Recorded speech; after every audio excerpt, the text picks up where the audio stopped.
Hey everyone. Today we have a look at a pretty new tool that's come out and has a lot of people talking. Now when I say new tool, I shouldn't say it's a completely new concept. In fact, this type of decoder pick made by a company called Lishi has been popular for a while, particularly with automotive locksmiths.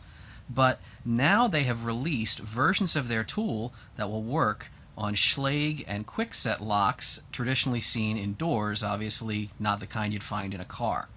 So what is this tool? Now, it's marketed as both a pick and a decoder, and you can pick with it. I wouldn't in most instances. Where I think it's most useful is, let's say you've got a lock open. Maybe you picked it, maybe you bumped it, but it's open, it's turned. Now, in this case, if I wanted to know what the pinning was inside of this lock, well, it wouldn't be too hard for me. This is a little kick cylinder. I could obviously shim it, from the rear if I didn't have it picked, or I could just, it is picked now, it's turning. I could just pop this out with a follower tool, dump things out on a pinning tray, and check the pins. But what if this was in a door? What if I was on a job in the field and I didn't want to take the whole door apart just to find out the bitting inside of this lock? I want to generate a key and come back and look less conspicuous. Well, that is where this tool comes in. It is a picking tool if you want to use it that way, and maybe someone will shoot a nice video demonstrating that. But for our purposes, what we're going to do is use it only in its decoder function. So what does this actually look like? That you have a long arm on the side, and that's to provide turning pressure. But the real interesting business end is down here where you have a small traversing finger that can rock up and down, and obviously it can traverse along the whole blade of the key. And associated with that is we have a beautiful series of very intricately printed guidelines. Well, how would this work for us? What we'll do is, when you're using this, make sure that finger is down and completely out of the way. You don't want it hung up on anything. If we can drop this all the way into the lock, now I can traverse around and reach under each pin, and because of how precisely this is machined, we can actually see really accurately what chamber we're on. I don't have to do any guesswork with the end of this little probe tip. So if I'm on the first chamber and I try to rock down, effectively raising the little finger up, well, I can only rock down so far. What's happening if you have a lock turned and you try to keep pushing on the pins? Obviously, you wouldn't do that when you're picking, right? If you're pushing on pins that are already set, they can't move any further. They'll start hitting the edge of the plug wall. But think about that in terms of the size of those pins.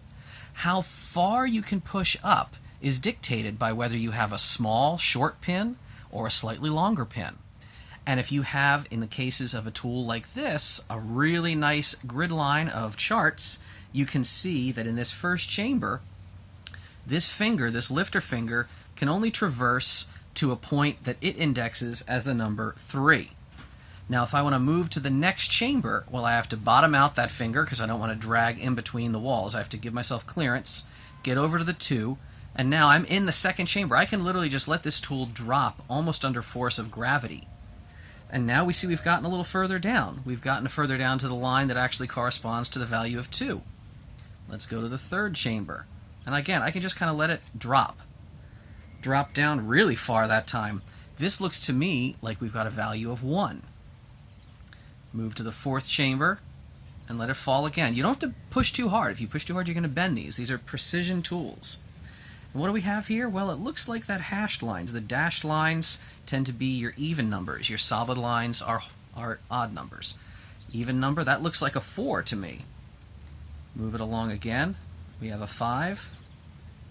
What do we have here? Can I get right under that chamber? There we go. Ooh, it didn't go very far at all. What can I get to? I can get to 7. All right, can we get to the 6th chamber? And I'm stuck on a 6. All right, I don't know if all of you were following along with those numbers. Be very careful when we put this away. The Lishi tools, they do come with very nice storage cases in plastic. If you've ever seen a full locksmith array of them, they have all of these in their kit when they're doing automotive work. It's a very nice. I'm not gonna lie, it's really, really gorgeous. But what was that code again? Well, if I reach into my brass bucket, I actually still have the key. What do we have here? 321476. In the field, I could have it picked, I could decode it, get through the door, come back out, and then back at HQ, I can go ahead and use a pack-a-punch, or maybe my HPC punch machine, or even sometimes we just roll with a blitz. But either way, I can easily make an operating key for this lock. And before you know it, then I can just come back like I own the place, because, well, I would have a working key that would be just fine. And I look pretty nonchalant going in and out as much as I need. So if you want to pick one of these up, I think American Key Supply is the only company currently selling these on the market, at least for US customers, and well worth it. We're going to start incorporating this into our classroom trainings at RTA because it is a really cool tool to have. All right, stay safe out there. And because I can already hear the comments section coming to life with additional questions you think I didn't answer and try out. Does it work in off-brand cylinders, other form factors, other makes, other vendors like this cheapo mortise cylinder? Well, yes it does, although doesn't quite get all the way into the back. This being marked in SC4 does have depth for, 6 positions. They do make an SC1, 5-position one, if you need it.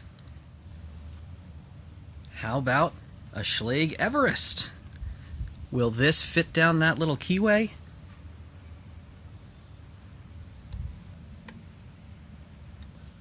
Womp womp. Next verse, same as the last verse. Will it work on a Primus? My hopes aren't high. Yours shouldn't be either. Not a chance. But let's be honest, if you're the type of person who can pick a Primus, get it turned, you'd be my buddy Drew at that point. At that level, taking apart a Primus cylinder, measuring all the pins, putting it all back together, that's chump change compared to getting the damn thing turned in the first place.